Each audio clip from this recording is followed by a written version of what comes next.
저는 이 방법을 자기 직전에 많이 쓰는데, 아무리 생각해도 풀리지 않은 문제가 있을 때, 하룻밤 자고 일어나면은 답이 나오겠지, 생각이 나겠지 하고, 그렇게 답을 찾을 때가 있어요. 그래서 아침에 막 이렇게 뭐 샤워를 할 때나 아니면 밥을 먹을 때나 뭔가 문득 떠오르는 해답이 있습니다.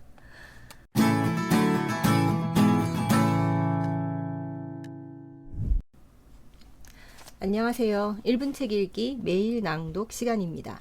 매일 10분의 낭독으로 나를 견고하게 다지는 시간을 가집니다. 저와 함께 영감의 쾌감을 느껴보시기 바랍니다. 오늘은 2020년 5월 11일 월요일입니다.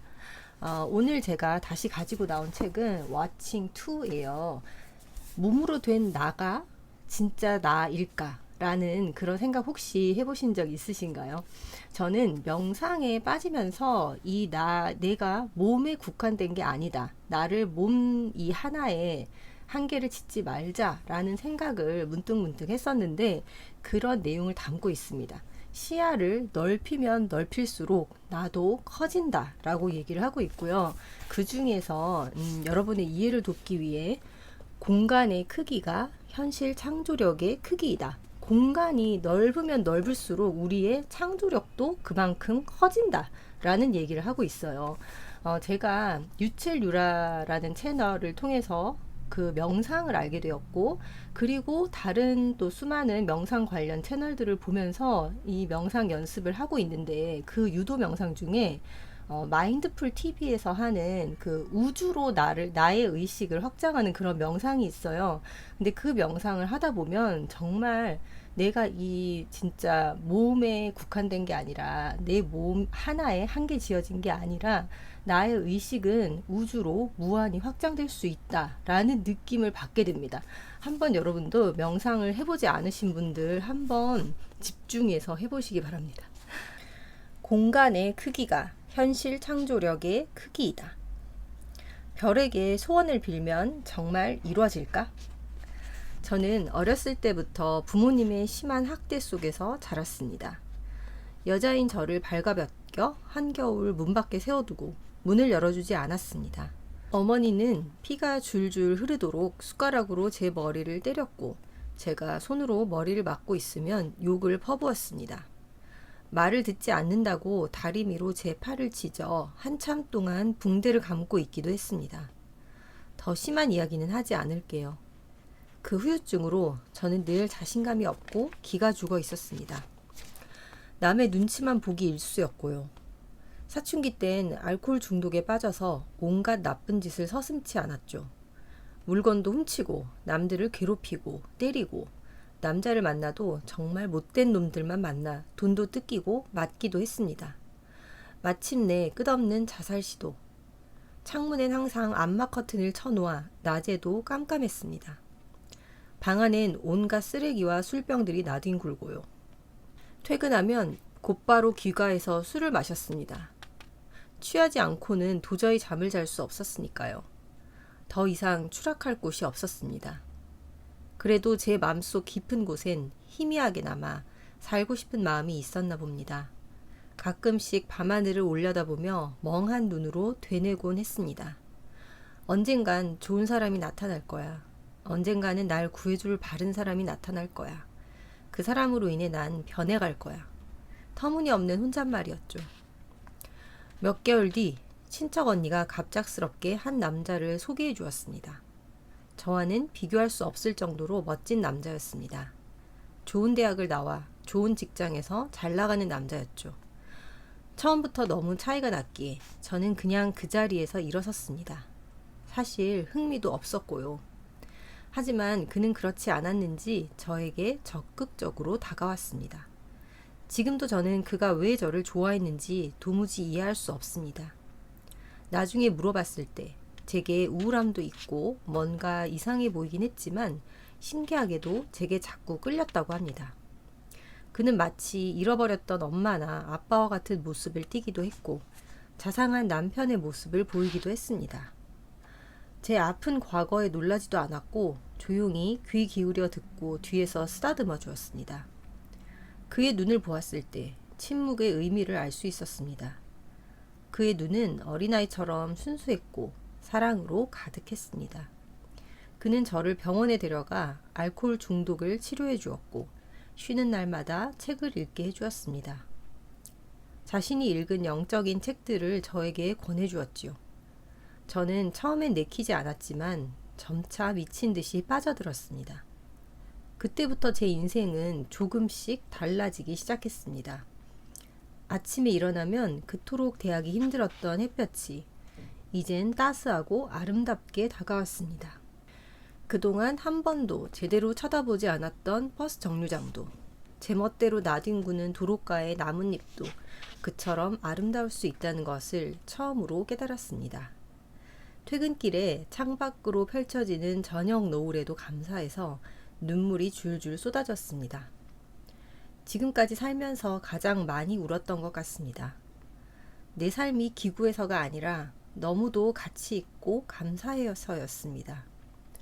3년 동안 사귀면서 제가 입버릇처럼 되뇌던 말이 있었습니다. 우리 제주도에서 살면 어떨까? 방 2개에 운동할 수 있는 창고가 있는 조용한 집에서 넓은 잔디와 골든 리트리버를 키울 수 있는 마당과 텃밭이 있으면 더욱 좋고, 정말 구체적이지요. 현실성이 없었을 뿐이었죠. 하지만 1년이 지난 지금은 그 모든 게 현실이 됐습니다. 남편은 저를 위해 잘 나가던 사업을 접고 제주도행을 택했습니다. 절대 쉬운 결정이 아니라고 생각합니다. 돈도 넉넉하지 않았고 아무 연고도 없는 객지에서 새 출발을 한다는 게, 지금 저는 제주도에서 골든 리트리버와 잔디 마당이 있는 그림 같은 집에서 살고 있습니다. 사랑과 감사로 가득한 하루하루를 살고 있습니다. 한 여성이 와칭을 공부하는 사람들이라는 카페에 올린 글이다. 그녀가 남편을 만난 건 우연이었을까? 아니면 밤하늘의 별들을 올려다보며 언젠간 좋은 사람이 나타날 거야 라고 되뇌었던 말이 답을 얻은 것일까? 독일의 심리학자 베거와 호주의 심리학자 러운에는 이런 실험을 해보았다. 사람들을 2그룹으로 나누어 컴퓨터로 일련의 문제들을 풀어보라고 했다. 문제들을 풀기 전에 컴퓨터 화면에 뭔가가 빠른 속도로 번쩍 스쳐가는 장면을 보여주었다. 두뇌는 인식하지 못하지만 무의식은 인식할 수 있을 정도의 빠른 속도였다. 실험자들은 A, B 2그룹에게 각기 이렇게 말해주었다. A그룹에게 해준 말. 각 문제가 나오기 전에 컴퓨터 화면에 답이 번쩍 스쳐갈 겁니다. B그룹에게 해준 말. 컴퓨터 화면에 번쩍 스쳐가는 건 다음 문제가 이어진다는 단순한 신호니까 그렇게 알아두세요. 컴퓨터 화면에 번쩍 스쳐가는 건 물론 실제로 답은 아니었다. 그냥 무작위로 글자들을 연달아 스쳐가도록 한 것뿐이었다. 하지만 A그룹은 답이 나올 거야 라는 기대를 갖고 문제들을 풀어나갔다. 반면 B그룹은 아무런 기대도 갖지 않고 문제들을 풀었다. 어떤 그룹이 더 많은 정답을 알아맞혔을까? 놀랍게도 A그룹이 월등하게 많은 답을 알아맞혔다. 왜? B그룹처럼 아무런 기대도 갖지 않으면 마음의 공간을 닫게 된다. 즉, 두뇌의 좁은 공간 속에서만 답을 찾게 된다. 반면 A그룹처럼 답이 나올 거야 라는 기대를 갖게 되면 마음의 공간을 활짝 열어놓은 채 컴퓨터 화면을 들여다보게 된다. 화면에서 어느 순간 어떤 식으로 답이 튀어나올지 모르기 때문이다. 이렇게 마음의 공간을 열어놓는 만큼 실제로 답을 얻을 확률도 높아진다.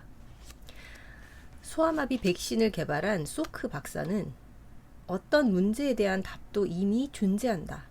답이 드러나도록 옳은 질문만 하면 된다고 했다. 다시 한번, 어떤 문제에 대한 답도 이미 존재한다. 답이 드러나도록 옳은 질문만 하면 된다라고 합니다. 당연한 말이다. 어떤 답도 무한한 공간 밖에 존재할 수는 없기 때문이다. 그렇다면 질문에 대한 모든 답이 항상 현실로 나타난다는 얘긴가? 그렇지 않다. 만일 내가 주문하는 대로 모든 답이 척척 현실로 나타난다면 이 세상에 못 사는 사람은 아무도 없을 것이다. 그렇다면 진실은 앞서 많은 실험 사례를 통해 상세히 소개한 대로다. 시야를 넓히면 넓힐수록, 마음의 공간이 커지면 커질수록 답을 얻을 확률도 높아진다. 그래서 자기 암시의 저자인 프랑스의 정신과 의사 쿠에는 두뇌의 생각이 멈출 때 자기 암시를 하라고 조언했다. 생각이 멈출 때 텅 빈 공간이 생기기 때문이다. 그렇다면 밤하늘의 별들을 올려다보며 소원을 빌면 별들은 어마어마하게 먼 곳에 떠 있다. 그리고 무한한 공간에 떠 있다. 넓고 무한한 공간을 바라보니 마음의 공간이 활짝 열린다. 이렇게 내가 바라보는 공간이 커질수록 소원을 이루기도 쉬워진다. 발명가나 과학자, 창작자들은 새로운 아이디어가 떠오르기 직전에 되게 생각이 꽉 막히는 느낌이 든다고 말한다. 왜 그럴까? 문제를 풀기 위해 생각을 많이 하다 보니 머리가 꽉 막히는 것이다. 포화 상태가 된 머리는 꽉 닫혀 있다. 당연히 머리가 지끈지끈 아프다. 이럴 땐 하던 일을 멈추고 산책을 하는 게 좋다. 일을 멈추면 생각이 멈추고, 생각이 멈추면 마음의 공간이 열리게 된다. 생각을 품고 있을 필요가 없기 때문이다. 걷기 전에 슬쩍 주문을 걸어 놓으면 어떨까? 걷다 보면 답이 나오겠지.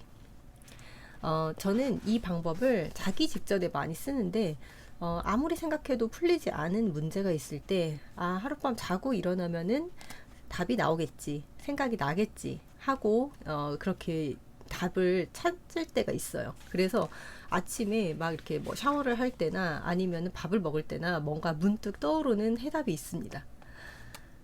아무 생각 없이 걷다 보면 어느 순간 답이 떠오른다. 또는 설거지를 하거나 샤워를 할 때, 여기 나오네요. 혹은 식사를 할 때 문득 떠오르기도 한다. 이처럼 마음의 공간이 커지면 커질수록 답이 잘 떠오른다. 네, 오늘 매일 낭독은 여기까지 하겠습니다. 오늘도 저와 함께 해주셔서 정말 감사합니다. 내일 또 뵐게요.